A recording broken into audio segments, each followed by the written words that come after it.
the most influential horror movies of all time is Nosferatu, A Symphony of Horror, also known as Nosferatu.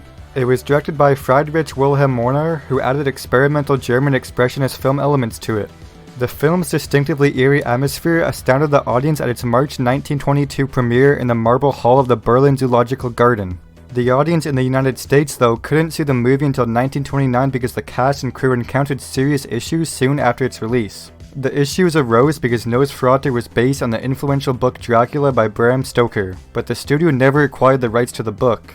To avoid copyright infringement, the settings and names of Stoker's characters were altered. Count Dracula was renamed Count Orlok, and Vampire was changed to Nosferatu.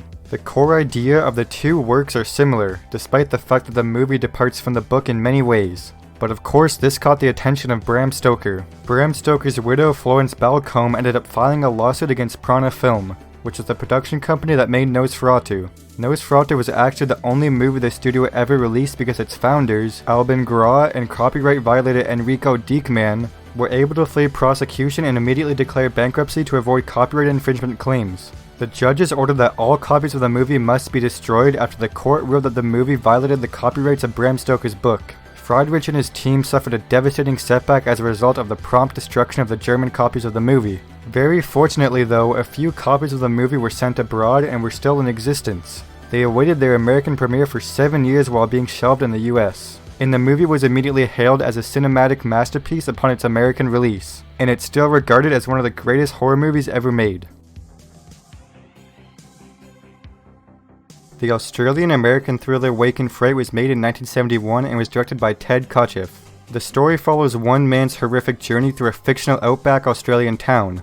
The film, which was based on Kenneth Cook's 1961 novel of the same name, received positive reviews from many professional film critics, but it was still a commercial flop in Australia and the US due in part to poor marketing and distribution efforts as well as the opposition to the film's obscene subject matter. There is some controversy surrounding a scene in which numerous kangaroos are seen being shot to death. Many of the crew members were upset and disturbed by the results of the professional hunter's poor aim, which was allegedly caused by their heavy intoxication at the time.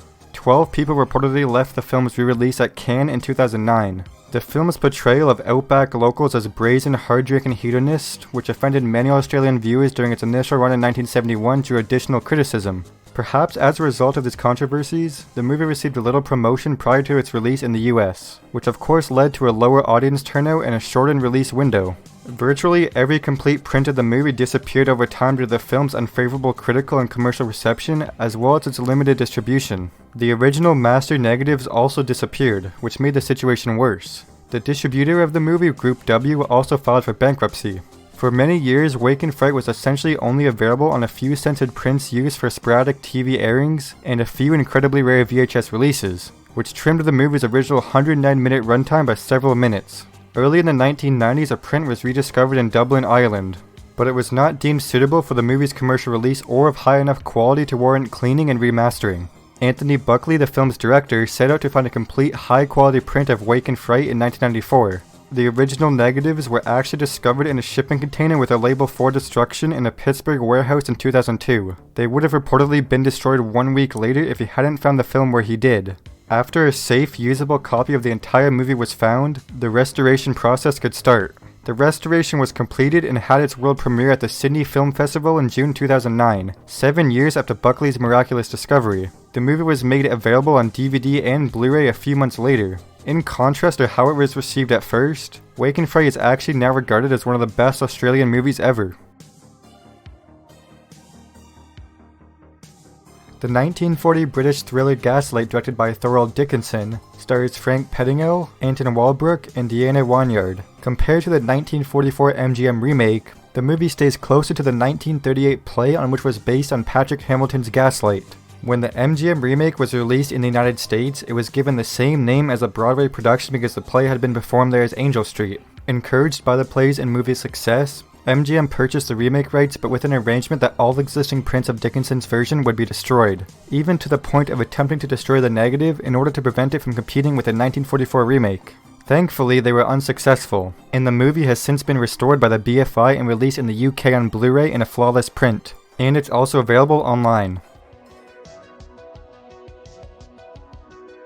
The 1951 short story The Sentinel and other stories by Arthur C. Clarke served as a basis for Stanley Kubrick's 1968 epic science fiction film, 2001: A Space Odyssey. It made its debut on April 3, 1968 in the USA, and on May 15, 1968 in the UK. The story of the movie follows the most significant advancements made by humans, up to and including space travel and the conflict between humans and machines. Days after its global premiere, Stanley Kubrick cut the movie by about 17 minutes to make it more concise. Rather than removing entire scenes, these cuts appear to mostly change the pace of some scenes. On October 10, 2017, a Bloomsmag article reported that Warner Bros. Had discovered the entire 17 minutes of the deleted footage in a Kansas salt mine vault. Although these cut scenes are not technically lost, they are currently unlikely to be made available to the general public. The unreleased low-budget movie The Fantastic Four was finished in 1994. Bernd Eichinger and Roger Corman, known for their work on low-budget movies, produced it. The movie depicted the creation of the Fantastic Four and their first conflict with a villainous Doctor Doom and a puzzling creature resembling a mole man. It was of course based on the well-known comic book series of the same name by Marvel Comics. A 1993 magazine article suggested that the film would be released over Labor Day weekend. At eclipse screenings at the Shrine Auditorium in Los Angeles and at the San Diego Comic-Con International, cast members promoted the movie. By this time, it had been revealed that the world premiere would take place at the Mall of America in Minnesota on January 19, 1994, with the proceeds going to the Ronald McDonald House and the Children's Miracle Network as charities. The film's cancellation was later announced by producer Bernd Eichinger. The studio had the legal rights to make a film based on the Fantastic Four, but they were not prepared to make a big-budget movie. This Fantastic Four version was meant to be the cinematic equivalent of an ashcan copy. They had to create something though, or they would forfeit their legal claim to the characters. It appears that the studio deceived everyone involved in the production of the movie by leading them to believe that it would be a legitimate release as opposed to a means of keeping their license to use the property. Before 2004, the movie was available on pirated VHS tapes, and some days before a private screening, it was rumored that the movie was first telecened. Finding high-quality first or second-generation VHS copies of the movie is necessary if one wants to discover the movie's better features than what is currently available.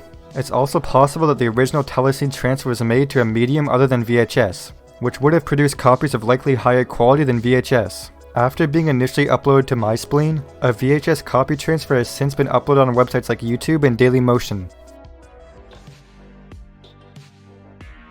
Superstar: The Karen Carpenter Story released in 1987, and it depicts the final 17 years of singer Karen Carpenter's life as she battled anorexia. Barbie dolls serve as the actors in Todd Haynes' film, which also features documentary and creative footage. It was shot at Bard College over the course of 10 days in the summer of 1985.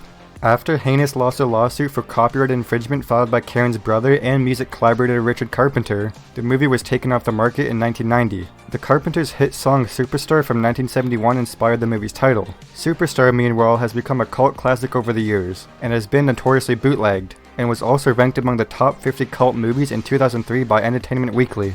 The movie received some positive reviews when it first came out and was screened at several film festivals. But soon after, Richard Carpenter saw the movie and was enraged by how his family and he were portrayed. Later, it was also discovered that Haynes never obtained music rights from the Carpenters' record label A&M Records, or from Richard himself for the numerous songs used in the movie. Richard successfully sued Haynes for failing to obtain the clearances, and his victory prevented the theatrical release of Superstar. Thankfully though, there are still circulating bootleg copies and YouTube videos of it. John Fogerty has an unreleased studio album titled Hoodoo. It was initially intended to be his third solo studio album. Following the release of his solo album, John Fogerty wasted no time in beginning to record new songs for a follow-up album that would be followed by a very low-key tour with a select guest of musicians. He released a new single in April 1976 called You Got the Magic, which was supported by the song Evil Thing, which peaked at number 87 on the Billboard Hot 100. Asylum Records received Hoodoo from Fogerty and gave it to the catalog number 7E1081. He has also confirmed in interviews that he instructed Asylum to destroy the master tapes, but bootleg copies were already widespread and it can thankfully be listened to online today.